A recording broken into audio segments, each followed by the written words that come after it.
menjadi ayah dari 500 anak. Bernama David. Meski terlihat kumuh, tapi ia ayah dari 533 anak. Karena butuh uang, ia memakai nama Starbuck dan mendonorkan spermanya di bank sperma. Jumlahnya sangat mengejutkan. Dari tahun 1988 sampai 1990, David mendapat kompensasi sebesar 24.000 USD. Karena kualitas spermanya bagus, bank sperma telah membantunya melahirkan 533 anak. Anak-anaknya kini sudah dewasa. Mereka ingin tahu siapa ayahnya dan menuntut di pengadilan. Mereka ingin tahu Starbuck yang sebenarnya. David memberinya setumpuk berkas berisikan informasi anak-anaknya. David menolak. Ini merupakan aib baginya. Siapa yang sanggup menerimanya? Tapi, David bukan manusia biasa. Setelah ia bangun, ia memungut lagi berkasnya. Ia penasaran, lalu mengambil secara acak. Ia sangat kaget, karena anaknya adalah atlet nasional. Saat bertanding, anaknya menggiring bola dan mencetak gol. David sangat bangga. Ia meneriakkan nama anaknya, lalu menggiring penonton berteriak. David tak mengira, ia bisa mencetak atlet nasional, dan mengundi berkas anaknya. David pergi ke bar, untuk melihat anaknya. Tapi, anaknya kini adalah pelayan. Tapi, ia tampan dan punya mimpi. Hari itu, ia disuruh lembur. Padahal, ia mau berangkat casting. Kalau pergi casting, belum tentu ia berhasil. Tapi, kalau kehilangan pekerjaannya di bar, ia akan jadi gelandangan. Melihat anaknya gagal, David tidak tahu harus apa. Ia keluar dengan canggung. Melihat dari sudut pandang seorang ayah, ia tahu ia harus melakukannya. Ia masuk lagi ke bar, dan memberikan kunci mobil ke anaknya. Ia akan menggantikan anaknya, membantu orang menggapai mimpi. Itu adalah kebahagiaanku. Cepat, pergilah. Bos bar datang ke sana, dan memecat anaknya. Tapi, siapa sangka, ternyata anaknya berhasil. Ia mendapat peran di salah satu film, dan memulai karir barunya. Tampaknya 533 anak tidak banyak. David memutuskan untuk menemui mereka sebagai orang asing. Anaknya memiliki beragam pekerjaan. Ada yang jadi penjaga kolam, penyanti jalanan, pemandu wisata, dan ahli manikur. Anak lelakinya tampan dan ceria. Anak perempuannya cantik-cantik. Ia menjadi malaikat pelindung setiap anaknya. Nyanyi jalanan ini tidak laku. Tidak ada yang memberinya uang. Model ini berpakaian sangat seksi. Ia memarahi lelaki yang menggodanya. Tamu pemandu wisata ini pergi. Hanya David yang bertahan. Ia juga punya anak tukang mabuk. Ia berdiri di sebelah anaknya, dan mengantarnya pulang naik taksi.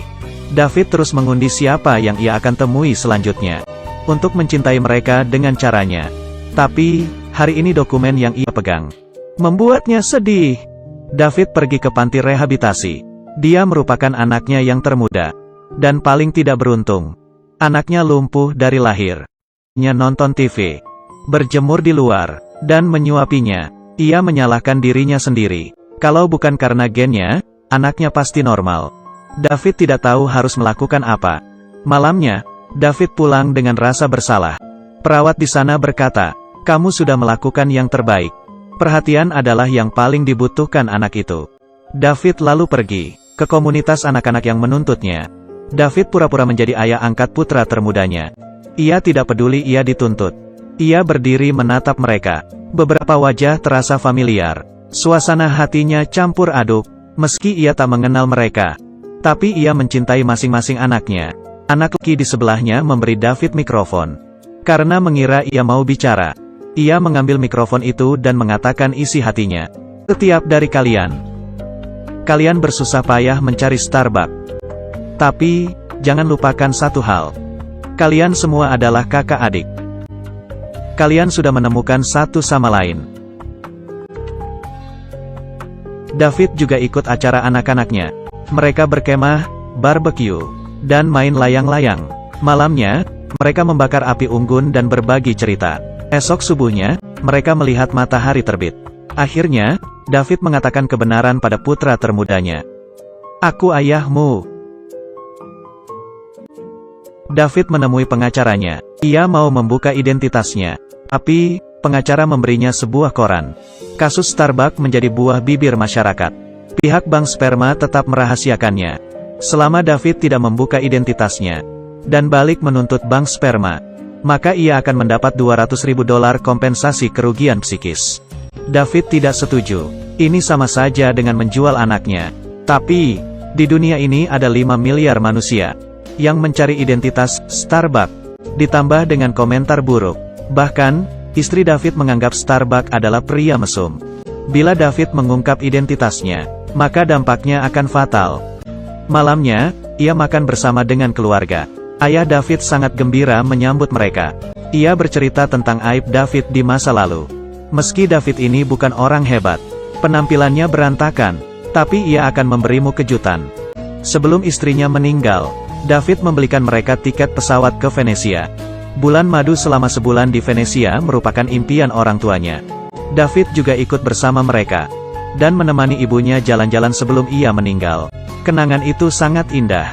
Semua biaya perjalanan di Venesia ditanggung oleh David. Sesuatu yang dilakukan David akan membuatmu terkejut.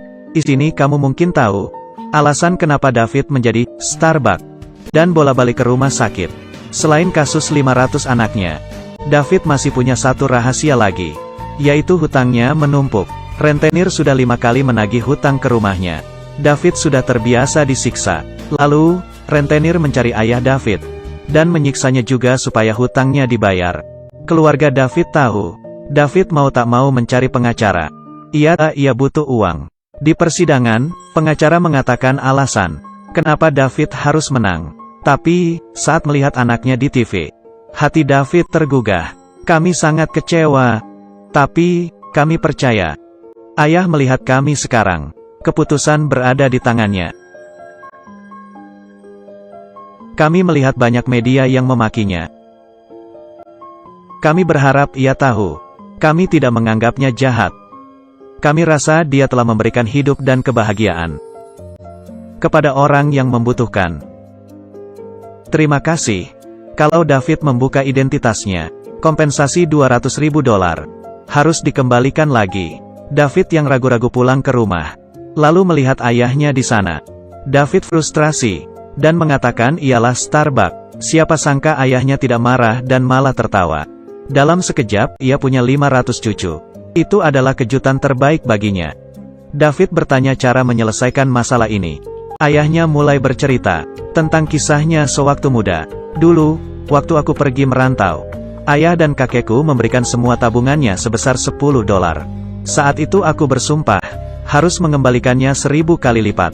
Tapi, sampai ayahku meninggal, aku dan ibumu masih miskin. Sekarang aku sudah sukses, tapi ayahku sudah meninggal. Tapi, kebahagiaan terbesarku adalah setiap hari berada di sisimu. Seperti ayahku membantuku, aku juga mau membantumu. Ambil $10 ini. Uang ini akan memberimu keberuntungan. David yang mengira akan diberi banyak uang agak kecewa. Tapi, ayahnya mengeluarkan sekantung uang lagi. Tuh, banyak kan? Ayahnya menyemangati David. David akhirnya membuka identitasnya. Ia mengirim email ke stasiun TV. Saat ia mengumumkan identitasnya, istrinya melahirkan. Ibu dan anaknya selamat. David terkejut bukan main. Anak-anaknya datang ke rumah sakit. Mereka membawa banyak hadiah untuk merayakan. David dipeluk ratusan orang. Tapi, yang paling bahagia adalah bayi David. Begitu lahir sudah punya 500 saudara. Oke, film selesai. Aku Kaki Minyak, sampai jumpa.